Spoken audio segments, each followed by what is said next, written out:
Hello everyone, कैसे हैं आप सभी लोग। उम्मीद है कि आप बहुत बढ़िया होंगे। आज है 28 जून और 28 जून साल 2026 के हरियाणा करंट अफेयर इस वीडियो में हम पढ़ने वाले हैं। आइए प्यारे बच्चों, आज के इस वैल्यूबल से सेशन की कर देते हैं शुरुआत हम लोग और आप लोगों को सिखा देते हैं बहुत ही ज़्यादा जरूरी सा सेशन। चैनल को आपने अभी तक सब्सक्राइब नहीं किया है तो कर लेना और के साथ साथ वीडियो को लाइक करके आप लोग मेरा हौसला भी बढ़ाना। आप लोग अगर सीईटी मेंस की तैयारी कर रहे हैं तो स्टार आईक्यू एप्लीकेशन पे जाइए और वहां पे आप द्रोणाचार्य नाम का बैच है, इस बैच में आप लोग एनरोल हो सकते हैं। और के साथ साथ हरियाणा डी ग्रुप के लिए आप संकल्प नाम का बैच है, इसको भी एक्सेस कर सकते हैं स्टार आईक्यू एप्लीकेशन पे। सीबीएलयू की पीएचडी स्कॉलर सीमा कालीरामन ने किस खेल स्पर्धा में एशियन गेम साल 2026 के लिए क्वालिफाई किया है। तो एशियन गेम साल 2026 के लिए क्वालिफाई किया है जिनका नाम है चक्का फेंक, गेम का नाम है डिस्कस थ्रो, मतलब इसके लिए क्वालिफाई किया है। भिवानी के चौधरी बंसीलाल यूनिवर्सिटी है इसकी, फिजिकल एजुकेशन की पीएचडी स्कॉलर ने डिस्कस थ्रो के लिए एशियन गेम्स साल 2026 के लिए क्वालिफाई किया है। और अभी recently south Asian senior athlete championship में इन्होंने गोल्ड मेडल जीता था। चेन्नई के अंदर नेशनल इंटर स्टेट मीट में इन्होंने अपना सबसे बेस्ट थ्रो 57.18 मीटर फेंका था। और अभी लॉस एंजलिस 2028 का ओलंपिक होगा तो उसके लिए गोल्ड लाना देश के लिए इनका ऐसा टारगेट है। डिस्कस थ्रो की एक और भी खिलाड़ी बहुत फेमस है हरियाणा की, जिनका नाम है सीमा पूनिया आंतिल। और सीमा पूनिया आंतिल जो है ना, ये कहाँ की है सर? ये हरियाणा के सोनीपत डिस्ट्रिक्ट की है, ध्यान रखना आप लोग। सोनीपत में भी कहाँ की है? सोनीपत में खेवड़ा की रहने वाली है, ध्यान रखना आप लोग इनको। महेंद्रगढ़ क्षेत्र के किस गांव में लगभग 2.83 करोड़ की लागत से बांध बनाया जाएगा? तो हरियाणा में एक नया बांध, मतलब ज्योग्राफी का एक हिस्सा नया ऐड होने वाला है और ये जाट गांव में बनाया जाएगा। ऑप्शन नंबर बी इसका ठीक है, महेंद्रगढ़ के गांव जाट में ये बांध का निर्माण होगा। इस परियोजना पर लगभग 2 करोड़ 83 लाख रुपए की लागत आएगी और ये करीब 70 एकड़ में बनने वाला है। बांध में दोहन नदी का पानी पहुंचेगा। ये दक्षिण हरियाणा की नदी है, लगभग 50 किलोमीटर हरियाणा में बहती है। प्रस्तावित बांध की क्षमता 2 करोड़ 43 लाख 93 हजार 600 क्यूसेक पानी की होगी और 4 से 6 महीने में इसका टेंडर का कंप्लीट काम जो ना हो जाएगा। इस योजना से लगभग 15 गांव जाट और पाली, जाट पाली इकट्ठा भी पड़ते हैं कई बार, और भूरजट है, धोली है, आदलपुर है, इसके अलावा जो है ना मालड़ा बांस है, बवाना, बसई, खुडाना इत्यादि इन गांवों को बेनिफिट होगा। और एक और वेरी इंपॉर्टेंट बात है, हरियाणा का ग्राउंड वाटर लेवल इस इलाके का बहुत कम है तो उसमें भी सुधार आएगा। नेक्स्ट बात करते हैं, हरियाणा विजन 2047 के तहत 22 मॉडल संस्कृति विद्यालयों का महाविद्यालयों को क्या बनाया जाएगा? तो हरियाणा के अंदर विजन 2047 के चलते हुए 22 मॉडल संस्कृति महाविद्यालयों को स्वायत्त संस्थान यानी कि ऑटोनोमस इंस्टीट्यूट बनाया जाएगा। शिक्षा व्यवस्था के लिए आधुनिक और वैश्विक नीति सरकार लेके आ रही है। हरियाणा में एक तो वर्ल्ड क्लास एआई कॉलेज बनेंगे, बीए तक छात्रों की ट्यूशन फीस है वो माफ करेगी सरकार। 22 मॉडल संस्कृति महाविद्यालयों को स्वायत्त यानी कि ऑटोनोमस इंस्टीट्यूट बनाया जाएगा, अपने फैसले ले भी पाएंगे वो।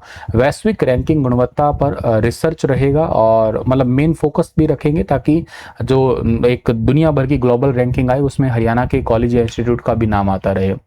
और जितने भी स्टूडेंट हैं उनके ड्रॉप आउट को रोकने के लिए भी अलग से विशेष रणनीति बनाई जाएगी। मेधावी छात्रों को जो है ना स्कूल के अंदर छात्राओं को स्पेशली जो है ना वो स्कूटी दी जाएगी कॉलेज के अंदर, बेसिकली हायर एजुकेशन के अंदर।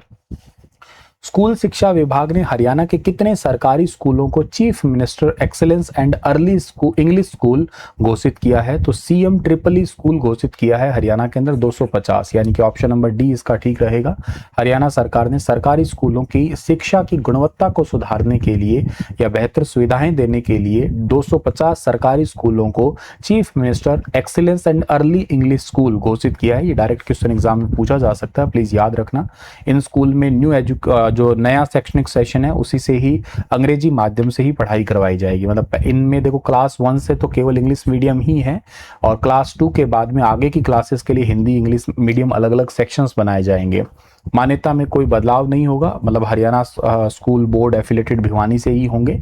बस इतना अलग से है कि गरीब बच्चे जैसे प्राइवेट स्कूलों में जो एजुकेशन मिलती है वो सेम सरकारी स्कूलों के अंदर ही मिलेगी। ऐसे ही स्कूलों की लिस्ट है वैसे। हरियाणा के किस यूनिवर्सिटी के वैज्ञानिकों ने हरियाणा का पहला भूजल गुणवत्ता मानचित्र तैयार किया है? ये भी एक्सपेक्टेड क्वेश्चन है एग्जाम के लिए। इसका ठीक आंसर रहेगा चौधरी चरण Singh, Haryana agriculture university. D option इसका सही रहेगा। चौधरी चरण सिंह, हरियाणा एग्रीकल्चर यूनिवर्सिटी हिसार के मृदा विभाग के वैज्ञानिकों ने हरियाणा का पहला भूजल गुणवत्ता मानचित्र तैयार किया। इससे पता चलता है कि किस ब्लॉक का पानी उपजाऊ जमीन को धीरे धीरे बंजर बना रहा है। यह महाप्रोजेक्ट भारतीय कृषि अनुसंधान परिषद की अखिल भारतीय समन्वित अनुसंधान परियोजना लवणीय जल का प्रबंधन के तहत कंप्लीट किया गया है। और अगर इसको मैं आपको एक एक लाइन करके बताने की कोशिश करूं, सबसे पहली तो बात, पहला भूजल गुणवत्ता मानचित्र ग्राउंड वाटर क्वालिटी मैप तैयार किया एचएयू ने, और इसका विमोचन किया है एचएयू के कुलपति प्रोफेसर बलदेव राज कंबोज ने किया है। इसका कंट्रीब्यूशन इसमें साथ में था आईसीएआर का, Indian Council of Agriculture Research, अखिल भारतीय समन्वित अनुसंधान परियोजना और केंद्रीय मृदा लवणता अनुसंधान संस्थान करनाल के वैज्ञानिकों के सहयोग से पूरा हुआ है। इस मैप की हेल्प से किसान खराब पानी वाले क्षेत्रों में या संवेदनशील फसलें बोने से बच सकेंगे, जिससे उनका लाखों का नुकसान बचेगा। उपजाऊ जमीन को रेहे या कल्लर, सफेद परत या बंजर बनने से रोका भी जा सकेगा। 6 साल में वैज्ञानिकों ने इस रिपोर्ट को तैयार किया है। हरियाणा के 22 जिलों का निरीक्षण किया है, क्योंकि तब तक 23वां जिला तो अभी बना है हाल ही में, तो उन्होंने 22 जिलों को काउंट किया, मतलब या आप कह दो पूरा ही हरियाणा ही है इसके अंदर, क्योंकि हिसार को इंक्लूड किया पूरे को ही, तो उसमें हांसी भी इंक्लूड हुआ है। 10,500 से ज़्यादा भूजल सैंपल मतलब ग्राउंड वाटर जो है ना उसके सैंपल कलेक्ट किए, और के साथ साथ मृदा विभाग का अध्यक्ष डॉक्टर दिनेश तोमर के नेतृत्व में इस परियोजना में डॉक्टर राम प्रकाश, डॉक्टर संजय कुमार, बाकी इत्यादि डॉक्टर जो वैज्ञानिक डॉक्टर थे उन्होंने ऐसा काम किया है। उच्चतम गुणवत्ता का परसेंटेज 31.83% है। यह पानी अमृत समान है, मतलब सभी पारंपरिक और नकदी फसलों के लिए बढ़िया है। सीमांत लवणीय यानी कि 30.4% है। इसमें केवल जौ या सरसों जैसी फसलें या नमक सहने वाली फसलें ही कामयाब हो सकेगी। उच्च खारा जल है, लगभग 19.50%। ये खतरनाक श्रेणी में आता है। बिना जिप्सम और वैज्ञानिक प्रबंधन के इसका सीधा उपयोग नुकसानदेह हो सकता है। शुद्ध खारा जल है 6.04%। इससे फसलों को सीधा नुकसान होता है। इसके लिए विशेष कृषि तकनीक और कम पानी वाली फसलें ही हो सकती है। थोड़ा सोडियम है 5.67%। ये मिट्टी को नुकसान पहुंचाता है। इसके दुष्प्रभाव को रोकने के लिए जैविक और हरी खाद डालना जरूरी है। उच्च सोडियम युक्त है, यह जमीन को पत्थर जैसा कठोर और बंजर बना देता है। बिना रासायनिक उपचार के इसके उपयोग वर्जित है। सोडियम वाला पानी 1.66% है, जो कृषि प्रबंधन के तहत बेहद संतुलित, नियंत्रित और सीमित उपयोग ही उसके लिए संभव है केवल। तो ये पूरी जो है ना बेसिकली एक लिस्ट तैयार की है 6 साल के कलेक्शन से, ये पूरा डेटा दिया है ताकि किसानों को प्रॉपर तरीके से समझ में आ जाए कि हमें कौन सा कितना परसेंटेज एरिया है। एक्चुअली इसमें फिर ज़्यादा किसान अपनी ज़मीन का पानी खुद भी जाके चेक करवा सकते हैं। एचएयू में चेक करते हैं वैसे पानी। और ये बात भी ध्यान रखना, ये ज़मीन फसलों के लिए ख़राब हो रहा है ये पानी, तो सोच के देखिएगा हमारे हेल्थ के लिए भी ख़राब हो सकता है। तो आप पानी को ज़रूर चेक करवा के पीजिएगा। बहुत सारी बीमारियां हैं आज के समय, 50% से ज़्यादा बीमारियां ऐसी है जो पानी से ही हो रही है। परफॉर्मिंग ग्रेडिंग इंडेक्स साल 2024-25 में राज्यों की शिक्षा व्यवस्था में हरियाणा को कौन सा स्थान मिला है? तो राज्य की शिक्षा व्यवस्था में हरियाणा को मिला है 14th नंबर। ये बहुत खराब है, क्योंकि हम लोग पहले 8वीं पोजीशन से खिसक के 14वें नंबर पे आ चुके हैं। फिलहाल इसमें पंजाब देश में पहले नंबर पे आया है। पंजाब और चंडीगढ़ को ग्रेड 1 ही मिला है। हरियाणा को जो है ना इसके अंदर 3 ग्रेड तक पहुंच चुके हैं हम लोग। इस रैंकिंग को थोड़ा एक एक करके हम लोग ध्यान से समझते हैं, क्योंकि ये क्वेश्चन बहुत इंपॉर्टेंट है। इससे क्वेश्चन एचपीएससी और यूपीएससी में आ चुके हैं पहले, तो ध्यान से सुने। पहले नंबर पे तो चंडीगढ़ है, 2 पे पंजाब आ रहा है। इसमें चंडीगढ़ ओवरऑल टॉप पे है, 739.1 का स्कोर है। पंजाब का 709.1 स्कोर है। फिर केरल आता है, फिर दादरा नगर हवेली है, फिर दिल्ली है, और हरियाणा 14th पोजीशन पे 587.1 का स्कोर हरियाणा राज्य का आ रहा है। इसमें ये रैंक है क्या? परफॉर्मेंस ग्रेडिंग इंडेक्स 2.0 रिपोर्ट है। ये रिपोर्ट 22-23 और 23-24 के लिए जारी की गई है। इस रिपोर्ट में भारत के सभी राज्य और यूनियन टेरिटरी के स्कूल एजुकेशन परफॉर्मेंस यानी कि स्कूल शिक्षा व्यवस्था का प्रदर्शन का मूल्यांकन करना है। इसका सीधा मतलब है कि राज्य या केंद्र शासित प्रदेश में स्कूल शिक्षा की स्थिति कैसी है, बच्चों की पढ़ाई का लेवल कैसा है, स्कूलों में सुविधाएं कैसी मिल रही है, या प्रशासनिक व्यवस्था कितनी प्रभावी है। इन सब का आंकलन इस रिपोर्ट के माध्यम से करते हैं।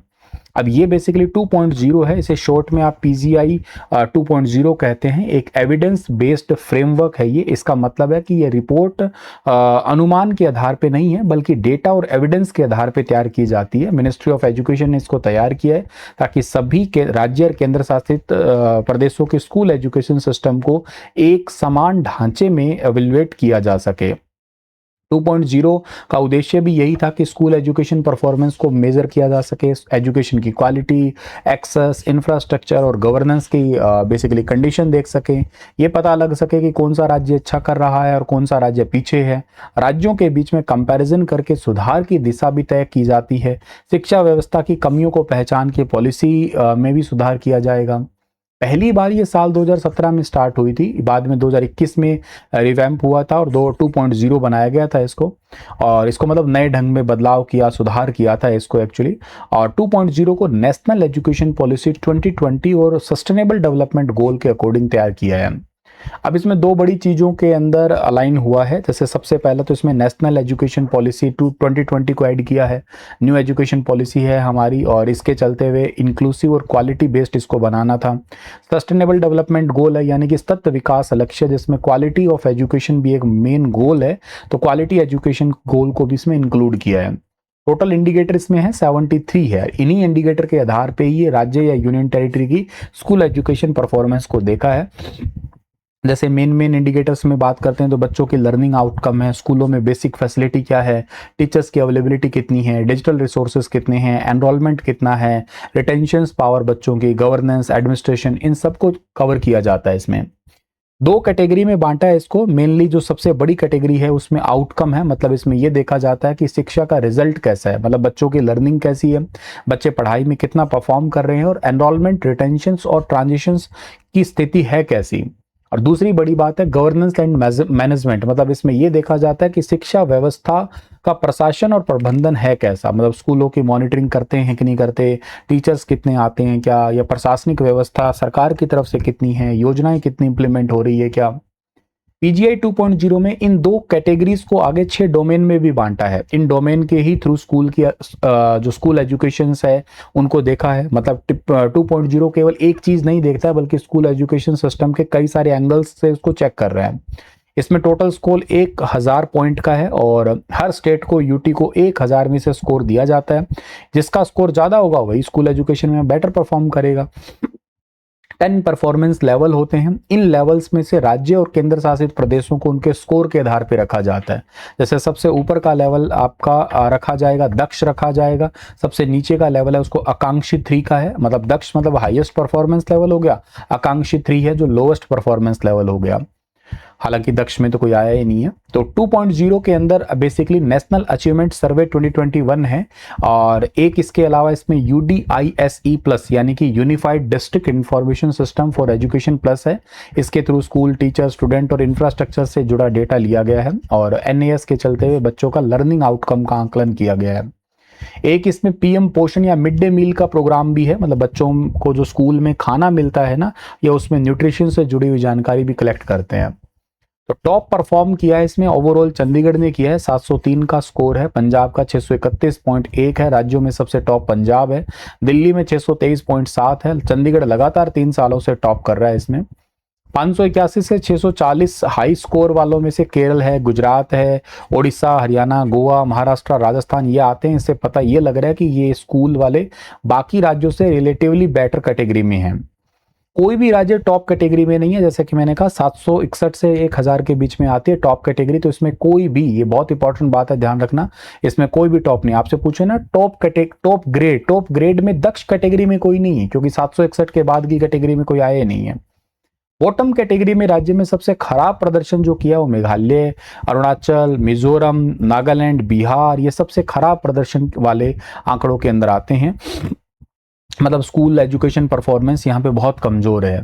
कुछ राज्यों ने मिडिल लेवल पे भी काम किया, जैसे इसमें यूपी, तमिलनाडु, कर्नाटका, आंध्रा, वेस्ट बंगाल, मेघालय, मध्य प्रदेश हो गया, और हिमाचल, उत्तराखंड। ये ना बहुत अच्छे हैं ना बहुत खराब है, मतलब मीडियम लेवल पे हैं ये। इम्प्रूवमेंट की बात करता हूं तो 36 राज्य या यूनियन टेरिटरी में से 25 यूटी ने अपने PGI रैंक में थोड़ा सुधार किया है। और अगर मैं इंटर स्टेट डिस्पार्टी की बात कर रहा हूं तो सबसे ज्यादा स्कोर और सबसे कम स्कोर के बीच में 300 से ज्यादा पॉइंट का लेवल है। मतलब कह सकते हो आप लोग बहुत उतार चढ़ाव भी है, कहीं कहीं पे बहुत अच्छी एजुकेशन है, कहीं कहीं पे बहुत खराब है। एक्सेस टू एजुकेशन का मतलब ये आता है कि बच्चों का स्कूल का एनरोलमेंट, बच्चों का स्कूल में बने रहना यानी कि रिटेंशन, एक क्लास से दूसरी क्लास में transition, out of school children की जो कंडीशन है। इन राज्यों ने, बिहार और तेलंगाना ने इस चीज में एक्सेस टू एजुकेशन डोमेन में सुधार किया है। और सबसे ज्यादा इंफ्रास्ट्रक्चर में सुधार करने वालों में दिल्ली, जम्मू, तेलंगाना है। इसमें टॉयलेट बनते हैं बच्चों के लिए, क्लीन ड्रिंकिंग वाटर लगाना, electricity, digital resources, school building, basic facility, इन्होंने मतलब स्कूल में ओवरऑल फैसिलिटी में या इंफ्रास्ट्रक्चर में इंप्रूवमेंट किया है। नेशनल एजुकेशन पॉलिसी गवर्नमेंट्स के भी इनिशिएटिव है। अभी सरकार तो सुधारने के लिए कुछ कर रही होगी ना, तो सरकार ने सुधारने के लिए न्यू एजुकेशन पॉलिसी ला दी। मतलब इसका टारगेट है कि स्कूल एजुकेशन और हायर एजुकेशन दोनों को क्वालिटी बेस्ड, स्किल बेस्ड या मॉडर्न बनाया जा सके, ताकि बच्चों को foundation literacy, creativity, critical thinking या प्रैक्टिकल लर्निंग पर जोर मिले। समग्र शिक्षा, ये स्कूल एजुकेशन को प्री स्कूल से लेके सीनियर सेकेंडरी तक ले जाना है। इसमें स्कूलों का इंफ्रास्ट्रक्चर सुधारना है, टीचर्स की ट्रेनिंग देना, इंक्लूसिव लर्निंग है, सबको एजुकेशन मिले। इसके साथ साथ डिजिटल एजुकेशन, क्वालिटी एजुकेशन मिले। मिड डे मील स्कीम है ताकि बच्चे स्कूल में पौष्टिक खाना भी खा पाए, बच्चों की अटेंडेंस बढ़ती है, इससे न्यूट्रिशन लेवल सुधारता है। गरीब बच्चों को स्कूल आने के लिए एनकरेजमेंट मिल जाता है इस योजना से। एकलव्य मॉडल स्कूल है, ये ट्राइबल स्टूडेंट के लिए बनाया गया है, ट्राइबल एरिया में बच्चों को क्वालिटी एजुकेशन देने के लिए। Rajiv Gandhi national fellowship scheme भी चल रही है। इसका टारगेट है कि मतलब जो जो बच्चे बैकवर्ड सेक्शन से आते हैं, जिनको बहुत ज़्यादा पैसा नहीं है, तो उनको बेसिकली हेल्प करती है सरकार। इसके चलते हुए फेलोशिप स्कीम हायर एजुकेशन से जुड़ी स्कीम है वैसे ये। National programme on technology enhancing learning सरकार ने चलाया। एनपीटीईएल एक टेक्नोलॉजी बेस्ड लर्निंग प्रोग्राम है, जिसमें इस बच्चों को ऑनलाइन कोर्सेज, लेक्चर और डिजिटल स्टडी मटेरियल उपलब्ध करवाया जाता है, ताकि बच्चे घर बैठे पढ़ भी सकें। सर्व शिक्षा अभियान है, ये यूनिवर्सल एनरोलमेंट स्कीम है आपका। स्कूल एक्सेस, ड्रॉप आउट को कम करना, एलिमेंट्री एजुकेशन की क्वालिटी को सुधारना। एक राज्य के मतलब भारत के अंदर जो ना ऑनलाइन और डिजिटल लर्निंग को बेहतर बनाने के लिए जो है ना आपकी स्कीम है, डिजिटल एजुकेशन चलाई गई है आपकी। और ये बेसिकली ऐसा बताती है कि गाइडलाइंस में ऐसा है कि ऑनलाइन क्लासेस कैसे दी जाती है, स्क्रीन टाइम बच्चों का, ऐसा तो नहीं कि ऑनलाइन एजुकेशन से बच्चों का स्क्रीन टाइम बहुत ज़्यादा बढ़ गया हो। इसके अलावा राज्य में जो गवर्नमेंट स्कूल है उनको ही प्राइवेट स्कूल जैसी फैसिलिटी देने के लिए पीएम श्री स्कूल है, जैसे मॉडर्न इंफ्रास्ट्रक्चर। अभी मैंने बताया ना, हरियाणा में सीएम श्री, ऐसे भारत में पीएम श्री है, राज्य में भी है वैसे अपने। Smart classroom, digital education, skill based education, green school concept, ये कई सारे स्कूल कंसेप्ट पे ध्यान दिया है। हरियाणा से रिलेटेड एक क्वेश्चन हो रहा है कि राज्य में सबसे कमजोर कौन सा जिला है वैसे अपने, तो सबसे कमजोर डिस्ट्रिक्ट इसमें नूह है। बड़ी चिंता की बात है। सबसे टॉप राज्य में स्कोर आया पंचकुला का 373, वैसे तो बहुत कम है यूं ये भी, लेकिन ओवरऑल राज्य में आप मुझसे पूछो कि सबसे बेस्ट जिला कौन सा है सर, या सबसे अच्छे स्कूल किस जिले के हैं, तो पंचकुला के हैं। और उसके बाद करनाल, फिर जींद, कुरुक्षेत्र, सोनीपत, रोहतक और अंबाला के हैं। सबसे खराब जो स्कोर है वो पलवल और नूह के हैं। नूह के तो केवल ही 275 है, राज्य में सबसे नीचे, सबसे खराब स्थिति है इन नूह डिस्ट्रिक्ट की। हरियाणा से संबंधित किस खिलाड़ी को भव भारत भूषण पुरस्कार से सम्मानित किया गया है? भव भारत भूषण सम्मान से सम्मानित किया गया है साइना नेहवाल को। साइना नेहवाल हिसार की रहने वाली हैं और ओलंपियन शटलर साइना नेहवाल तमिलनाडु के कोयम्बटूर के ईशा योग केंद्र में रक्षा मंत्री राजनाथ सिंह के द्वारा भव भारत भूषण पुरस्कार से सम्मानित किया है। यह पुरस्कार ईशा फाउंडेशन के द्वारा अलग अलग क्षेत्र में जो उत्कृष्ट योगदान देते हैं उन हस्तियों को दिया जाता है ये, और कोयम्बटूर के अंदर ये मिला है इनको। और इसके साथ साथ आपको ये बात याद रख लेना कि आपको इन्होंने जो है ना 20 जनवरी को जो ना एक बैडमिंटन से संन्यास लेने की भी घोषणा कर दी थी। तो आपको ये क्वेश्चन भी पूछा जा सकता है। करंट अफेयर शायद मैंने आप लोगों को जनवरी महीने के अंदर जो है ना वो करवाया भी था आपके पास में, ठीक है, कि इन्होंने बेसिकली संन्यास की घोषणा कर दी है। और ये बहुत प्रसिद्ध खिलाड़ी है, हरियाणा के हिसार जिले की रहने वाली है, इतना जरूर याद रखना। इनका जन्म आया था एक बार पेपर में, 17 मार्च को इनका जन्म हुआ है, 1990 के अंदर जन्म हुआ है ये, ठीक है ना। और 2015 की बात है, ये दुनिया की नंबर 1 बैडमिंटन की खिलाड़ी बनी थी ये। इन्होंने 2012 का जो लंदन ओलंपिक हुआ था ना, उसके अंदर इन्होंने कांस्य पदक जीता था। और इसके साथ साथ 2010 का जो कॉमनवेल्थ गेम था, 2018 का कॉमनवेल्थ गेम था, इसमें इन्होंने गोल्ड मेडल भी जीता हुआ है, कॉमनवेल्थ गेम के अंदर जीता हुआ है, ठीक है ना। और इसके साथ साथ इन्होंने जो है ना BWF की जो सुपर सीरीज खिताब है 2009 इंडोनेशिया ओपन का, ये विश्व चैंपियन की पदक विजेता पहली खिलाड़ी बनी थी ये। इनको अर्जुन अवार्ड भी मिला हुआ है, इनको मेजर ध्यानचंद खेल रत्न अवार्ड भी मिला हुआ है, पद्म श्री भी मिला हुआ है, पद्म भूषण भी मिला हुआ है, कई सारे सम्मान इनको ऑलरेडी मिले हुए हैं। तो ऐसे कई सारे सवाल आप लोग जरूर याद कर सकते हो। हरियाणा हिसार की रहने वाली, मेन याद रखना 2012 लंदन ओलंपिक में कांस्य पदक जीता था, ये सबसे जरूरी सवाल है। हिसार की है, 1990 में जन्म हुआ, इतना याद कर लेना काफी है। आज का सेशन इतना ही है, फिर मिलता हूं आप लोगों को अगले सेशन में। पर उससे पहले एक सवाल आपके लिए है कि हरियाणा के पानीपत से संबंधित किस पैरा एथलीट्स ने पेरिस पैरा ओलंपिक 2024 में जेवलिन थ्रो में गोल्ड मेडल जीता है, इसका आंसर बताना। अच्छा, एक कल के सेशन में मैंने ना ये कुछ अभी रिसेंटली सरकार के द्वारा एक सूचना और जनसंपर्क भाषा विभाग के द्वारा एक मैगजीन से जारी की गई थी, इसको पढ़ाया था। तो किसी दीवाना, कोई दीवाना था या दीवानी थी पता नहीं, उन्होंने लिख दिया कि सर ने तो बीजेपी का प्रमोशन कर दिया, आई डोंट लाइक, ये लेक्चर मैं पसंद नहीं कर रहा।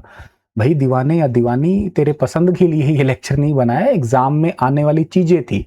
मुझे कोई बीजेपी या किसी पार्टी से लेना देना नहीं है, और मैं तेरे को बता देता हूँ बच्चा, जो भी था मुझे नहीं पता, पर ये जो लिखे हुए हैं ना इसके अंदर, मैं आपको बताता हूँ कैसे क्वेश्चन आते हैं। जैसे हरियाणा में ये कितना आंकड़ा, ये आंकड़े पूछे जाते हैं, और नहीं भरोसा तो एक बार PYQ पढ़ के देख लो तो पता लग जाएगा। ऐसे आंकड़े पूछे जाते हैं कि UPI से प्रति व्यक्ति जो है 12.42 डिजिटल लेन देन में हरियाणा किस नंबर पे आता है, ऐसे कितने परसेंटेज में हरियाणा कहाँ पे है। ये जो हरियाणा में है ना, ये वाली पॉइंट, अनुभव शिक्षा केंद्र कहाँ पे खुला है, थीम पार्क ज्योतिसर कुरुक्षेत्र में खुला, ये सरकार ना ऐसे ये पूछती है, ठीक है ना। ये चीज पूछती है, हरियाणा में अटल टिकरिंग लैब्स कितनी है, ये पूछती है सवाल, इसीलिए पढ़ाया था, ठीक है ना। तो ऐसे अपनी दीवानियत छोड़ दो, ठीक है, और ये अंधभक्ति छोड़ के थोड़ा पॉजिटिव वे से पढ़ाई करने की कोशिश करो, ठीक है बेटा।